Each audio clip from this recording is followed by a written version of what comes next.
For much of 2025, McLaren looked untouchable. Their MCL39 was the benchmark car, winning 7 of the first 10 races and cruising towards another Constructors Championship. On paper, it was dominance, but beneath the surface, a dangerous gamble was already unfolding, one that would only reveal its consequences as Formula One marched towards 2026.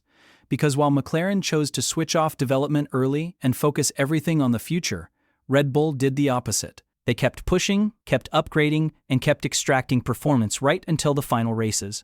And now, as Red Bull unveils its next-generation car under the 2026 regulations, McLaren boss Zak Brown has admitted something few championship-winning teams ever do: genuine concern. Subscribe now because this video explains why McLaren's biggest risk in years could either define a golden era or hand Red Bull total control of the 2026 season. To understand why McLaren now finds itself uneasy heading into 2026, we need to rewind to the moment they made one of the boldest strategic calls of the ground effect era. At the height of their dominance in 2025, McLaren chose to stop developing their championship-winning MCL39, not because they were struggling, but precisely because they were winning. 7 victories in the first 10 races gave them a cushion that allowed the team to think beyond the present. While rivals chased lap time, McLaren chased the future. From a technical standpoint, the decision was ruthless but logical. Engineering director Neil Haldy confirmed that upgrades had reached the stage of diminishing returns. 30 milliseconds was considered a good gain, a clear signal that the concept was already close to its limit. Continuing development would have consumed precious wind tunnel hours, CFD runs, and engineering manpower that could instead be redirected toward the most disruptive regulation change Formula One has seen in over a decade. Because 2026 is not an evolution, it is a reset. Active aerodynamics, new power units, revised energy deployment, and a completely different aerodynamic philosophy mean that lessons from 2025 carry far less value than teams might hope. McLaren believed that arriving early to this new battlefield, with more data, more iterations, and fewer compromises, would outweigh the short-term cost of losing race-winning pace late in 2025. But Red Bull never played along. While McLaren switched off development, Red Bull doubled down. The RB21 continued to receive updates deep into the season, allowing Max Verstappen to claw back performance just when McLaren's advantage began to evaporate. That decision alone transformed what should have been a comfortable drivers' championship into a last-race shootout, decided by just 2 points. And this is where the strategic tension truly begins. Red Bull's continued development may have cost them time on the 2026 project, but it also allowed them to refine operational execution, validate aerodynamic philosophies, and maintain competitive sharpness until the very end. McLaren, by contrast, accepted visible performance decline in exchange for theoretical future gains.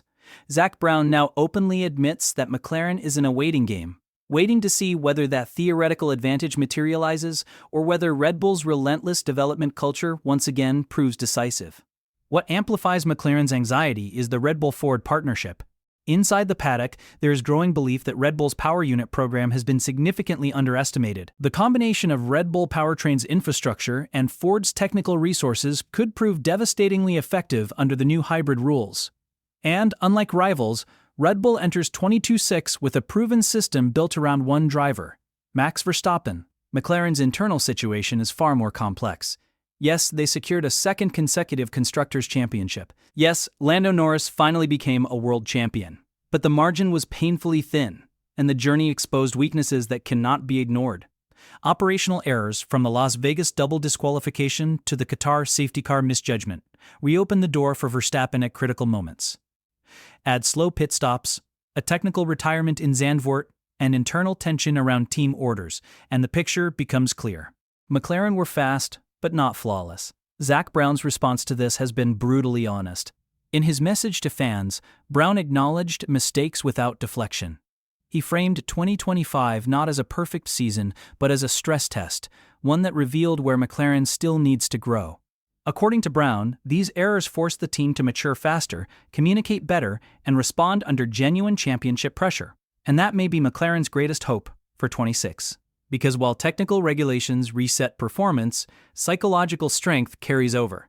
The experience of managing a tight title fight, handling internal rivalry, and surviving external pressure could give McLaren an edge that no wind tunnel can replicate. Then there is Oscar Piastri. While Norris grabbed headlines, Piastri quietly emerged as one of the most complete drivers on the grid. Leading the championship during parts of 2025, he demonstrated racecraft, composure, and adaptability far beyond his experience level. Zak Brown's praise was not symbolic, it was strategic. McLaren knows that entering a regulation reset with two genuine title contenders is both a blessing and a risk. On one hand, it gives them depth, flexibility, and the confidence that if one driver falters, the other can carry the fight. On the other, it introduces a level of internal complexity that Red Bull simply does not have to deal with. When both drivers believe they are championship material, every strategic call becomes heavier. Every pit stop, every upgrade package, every race strategy has the potential to create tension. In 2025, McLaren managed that balance just well enough to survive. In 2026, with a complete technical reset and far less performance certainty, that balance becomes even more fragile. Managing two ambitions in a season where margins will be microscopic is one of the hardest tasks in modern Formula One. Red Bull's structure, by comparison, is brutally simple and ruthlessly effective. Everything orbits Verstappen. Development direction, strategy decisions, and even long-term planning are built around maximizing the performance of one driver. That clarity creates efficiency. There is no debate about priority, no internal competition for political leverage, and no confusion about where resources should be aimed. It is a model that has delivered multiple championships and one that becomes even more powerful in an era of technical uncertainty. When the regulations reset, teams that know exactly who they are building for often adapt faster than teams that must keep multiple stars equally satisfied. For McLaren, this means that internal harmony will be tested like never before. Norris arrives as a world champion, carrying confidence, authority, and the natural expectation of leadership. Piastri arrives as the quiet force, the driver whose performances increasingly suggest he could be the future of the team. Neither will want to play a secondary role in a brand new era. And that brings us back to the central question. McLaren sacrificed certainty for potential. They gave up late-season momentum in 25 to invest everything in an unknown future. Red Bull sacrificed future preparation for present pressure. They stayed in the fight, refined their racecraft, and kept their competitive instincts razor-sharp. Both approaches are defensible. Both carry enormous risk. And both could define the next era of Formula One. If McLaren arrive in 2026 with a car that immediately sets the standard, their gamble will be remembered as visionary. They will be seen as the team that understood the reset before anyone else and acted without fear. But if they arrive on the back foot, even slightly, the narrative flips. Their early switch of focus becomes a strategic miscalculation that handed Red Bull psychological and operational superiority. As the 2026 regulations draw closer, one thing is undeniable: McLaren's dominance at the end of the ground effect era guarantees nothing. History shows that regulation resets rarely reward recent champions. They reward preparation, clarity, and adaptability.